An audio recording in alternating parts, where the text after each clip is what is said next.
ज्ञानेश्वरीचं. विज्ञानच शिकायचं ना तुम्हाला, chemistry, biology, art, commerce, science काही करता तुम्ही, पॉलिटेक्निकल, मेकॅनिकल इंजिनिअरिंग करताय, BHMS, MBBS, MD करताय, चला भरती करताय, MPSC UPSC तयारी करताय, आयुष्यात संसार करताय, राजकारण करताय, व्यापार करताय, शेती करताय, जे काही करताय त्याला सामर्थ्याने सुखी करायची ताकद ज्ञानेश्वरीत आहे. खरं करायची ताकद ज्ञानेश्वरीत आहे. प्रत्येक तुम्हाला व्यावहारिक ज्ञान पाहिजे, ज्ञानेश्वरी आहे. संसारिक ज्ञान पाहिजे, ज्ञानेश्वरी आहे. संसारिक ज्ञानासाठी सुद्धा आता आपण कोण, आपण संसारिक माणसं आहे. आपल्याला जरी ज्ञान पाहिजे तरी माऊली सामर्थ्याने सांगतात. इथं व्यावहारिक ज्ञान संसारिक ना तरी दरवी जैसे रिगोणी नाना रसी परितरसू स्वादासी नेणी जेवी. संसार करा अगदी ते दरवी सारखा करा, सगळीकडे फेरा पण चव लावून घेऊ. दरवी म्हणजे पळी, पळी सगळ्या भाज्यात जाते पण चव घेत, अगदी तसा संसार करा. पळीचं वर्णन प्रत्येक गोष्टीमध्ये व्यावहारिक वर्णन पाहिजे. लल्लाटी जे न पुसेगा काही केले, सटवी चेहरा तिची निसंग मध्ये त्याचा ईश्वर निर्णय चित्ती भाणे सुद्धा. माऊली संतोषाची सटवी 5व्या दिवशी माथ्यावर आयुष्य लिहिते. 5व्या दिवशी सटवी माथ्यावर जन्म मृत्यू भविष्य लिहिते. माऊलींचं वर्णन म्हणजे सत्य. म्हणून जुन्या बायका 12 दिवस तरी लेकराचं तोंड जगाला दाखवत नव्हतं बर का, येड्या नव्हत्या त्या. तुम्ही लई शहाणी आहेत. आपण लेकरू जन्माला 3ऱ्या सेकंदाला फेसबुकला पोस्ट टाकतो, baby it's come, okay, like, subscribe and share. थोडं काही गोष्टी हे बघा, जोशी जसं जमेल तसं. नाही तयावेनं भोकेला विठ्ठल येईल तैसा बोल, काळ वेळ नाम उच्चारिता दोन्ही पक्ष पाही. देव आहे ना सत्य, ताकद फक्त लक्षात घ्या, मुद्दामून चुकायचं नाही. झाले से सॉरी पोरे का काही चुकलं माफी माग, मुद्दाम नाही. कमीत कमी चुकलं एवढं तरी कळावं तो सत्य. चुकीचं असताना स्वतःला सत्य ठरवायचा प्रयत्न करतोय कल्पनेची, तो चुकीच्या ठिकाणी.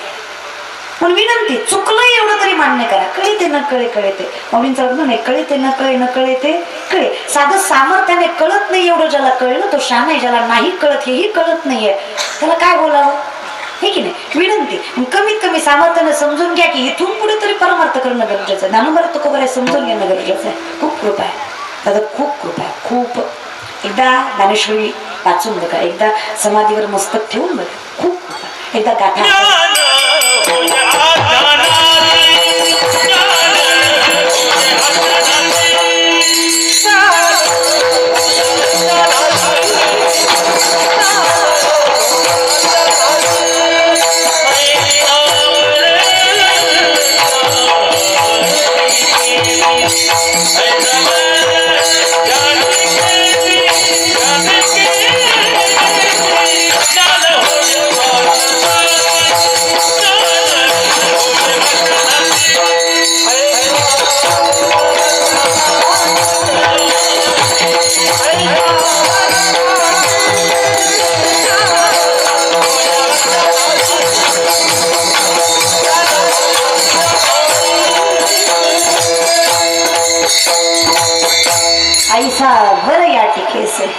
पण इथे परमार्थ करणारी लोक मूर्ख आहेत आणि न करणारी शाणी आहेत. इथं भजन करणारा येडा आहे, न करणारा शाण आहे.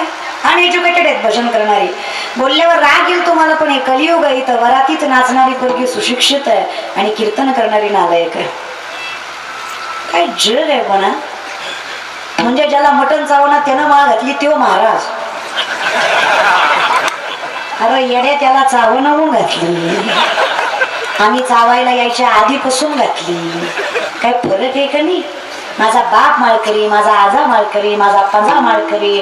आमच्या अख्ख्या कुळात कधी भजनशिवाय दुसरं काही घडलं नाही. त्याचं फळ आम्ही. परमार्थ आमचा काहीच नाही, त्यांचा परमार्थ आहे. सर्व सुकृताचे फळ मिळाली न वाऱ्या त्यांनी गेल्या, फळ आम्हाला भेटली. पण आम्ही ते चालवणं आमचं कर्तव्य आहे. अंधर आहे भावी तया उगच नाही रे मिळत दादा, उगच नाही. आज माळ घातली, उद्या महाराजांनी परवा पाकिट. पप्पाची पेंट नाही दादा. लोक बोलतात मंगेश महाराज, लोक लय बोलतात. 18 वर्ष झालं मी कीर्तन करते. किती 18. जेव्हा माझं 1 तप पूर्ण झालं ना तेव्हा मला कीर्तन कळायला लागलं. तवर तर फक्त कीर्तन करत होते. कीर्तन याचा अर्थ एका तपाने कळायला लागलं. याचं असतं बाबा, एवढं सामर्थ्य असतं त्याच्यात. तुकोबाराय म्हणले गाढवाचे घोडे आम्ही करू दृष्टी पुढे, एवढी ताकद आहे माझ्या विठ्ठलाच्या नामात. सोपं का कीर्तन दादा. हा, गाढवाचं घोडं करायची ताकद आहे. लोक म्हणते तोंडाला तर काही बोलता का महाराज, गाढवाचं कुठं घोडं होतं का, होतं का मायबाप. नाही म्हणू नका. मग तुकोबाराय खोटं बोलतेस का? तुकोबाराय कधी खोटं बोलणार नाही. गाढवाचं ओढं करणारे तुकोबाराय पाहिजे. त्याला तेवढं व्यक्तिमत्व श्रेष्ठ पाहिजे. कारण तुकोबाराय त्यांना म्हणायचं जगाचा मालक ज्यांच्या चरणावर मस्तक ठेवतो ना त्या जगत तुकोबाराय. तर काय करू शकत नाही महाराज. गाढवाचं घोडं बघायचं तुम्हाला? डोळे जागा उघडा. दिसलं ते गाढवाचं घोडच आहे. येल्यानं आम्ही गाढवच आहे महाराज. फक्त कृपा आहे माऊलींची, ज्ञानोबा तुकोबारायांची, जनाई मुक्ताईंची, नामदेवराय नाथबाबांची. बाकी काही नाही रे. परंपरेचं फळ आहे. वयाच्या 5व्या वर्ष पहिलं कीर्तन केलं. चालू वय 23 आहे. 18 वर्ष कीर्तनाची सेवा करत आले. तेव्हा कुठं लोक जराशी जमतात कीर्तनाला. लोकाला अवघड वाटतं. खूप सोपं आहे दादा. खूप. इतका वारकरी संप्रदाय गोड आहे ना. प्रत्येकाला अधिकार आहे. जातं वितो होतं कुळशिळ मात भजे का त्वरित. लोकांनी बदलून घातलं. विनंती माझी, अरे गावातला काकड्यान हरिपाठ फक्त तरुणांनी करावा. माझा महाराष्ट्र जगातील सगळ्यात उच्चांकावर असेल विश्वासाने फक्त काकड्यान हरिपाठ पोरांनी करावा. आजकालचे तरुण यायला तयार नाही, पण गरज तरुणांचीच आहे. मला सांगा माय देवघर आहेत तुमच्याकडे? देवघर आहे? पूजा करता? फुलं वाहता? ताजी वाहता का शिळी वाहता ग माय? ताजी वाहता का शिळी वाहता ग माय? ताजी वाहता. वारकरी मंडळी जरा सामर्थ्याने आहे का बरं का? वारकरी देवाला फुलं सुद्धा ताजी वाहतात. देवाला फुलं सुद्धा ताजी वाहतात. काकड्याला सगळे म्हातारे बसवतात. हे की नाही? त्यांनी करू नये. त्यांनी नातवाला आणावं. त्याला सांगावं हा काकडा असतो, हा हरिपाठ असतो. कळावं. खरंच एकदा आवड लागली दादा मेलं तरी सुटत नाही. आवड लागली पाहिजे. कारण अमृत आहुनी गुण नाव तुझे म्हणून माझे केशवा. जगाच्या मालका इतकं सुंदर कुणी नाही आणि जगाच्या मालका इतकं गोड नाम कोणाचं नाही. अहो काय ताकद महाराज. नुसतं अयोध्या म्हटलं रामाचं स्वरूप बघावं. काही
मदनाचा पुतळा रवी शशिकला लोकप्रिय शंकराचार्य वर्णन करतात.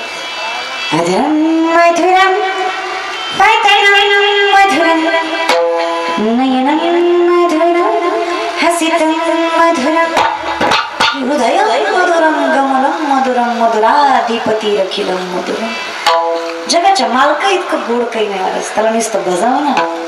वजै वजैकमण्डनं समस्तपापखण्डनं सुपिच्छपिच्छमस्तकं सुनादवै नमस्तकं मनोजकरममोचनं विशाललोललोचनं आनन्दरत्नसागरं वजै वजैकमण्डनं समस्तपापखण्डनं सुपिच्छपिच्छमस्तकं असं देवाला पाहिलं ना महाराज बस थोडंसं मोकळं जातं कोंडाला. असा देव नटलेलं बघितलं ना रामाला. 5.5 वर्षाचं रामलल्लाचं ते स्वरूप मन येतं महाराज. तुकोबारायांचं आठवण येते. तुका म्हणे नटदारी भोग भोगोनी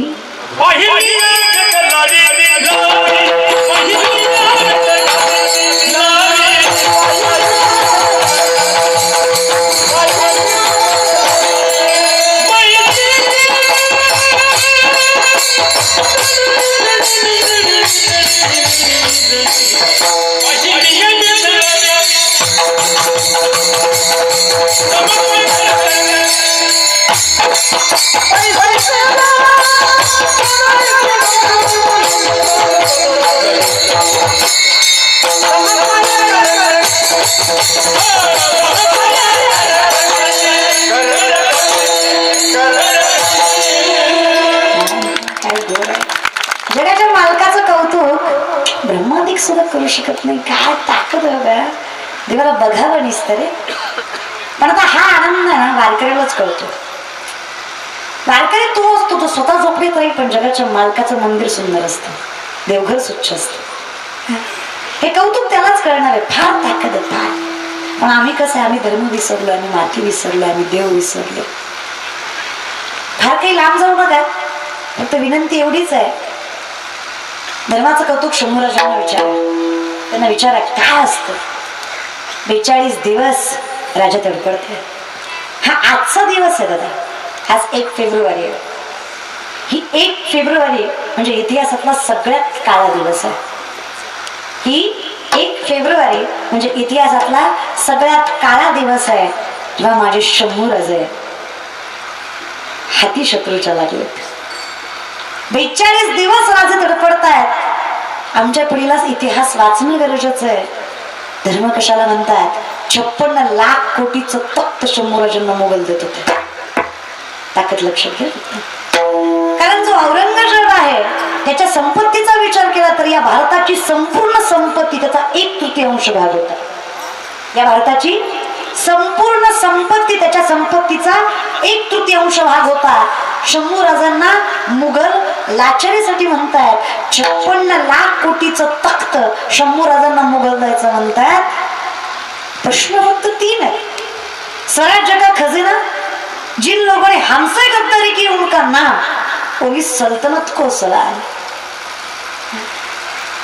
अरे मृत्यूलाही भय वाटावं, काळही घाबरावा, इतका त्रास आणि इतकं सहन केलं शंभूराजांनी. वय तरण बांधलंय. मुघलांच्या हाती लागलेले शंभूराजे तुळापूर तीर्थक्षेत्रावर साखळदंडाने बांधले. झाडच्या साली काढतात तशा अंगाच्या साली काढल्या, रक्ताच्या डोहाच्या डोहांवर वाहतात.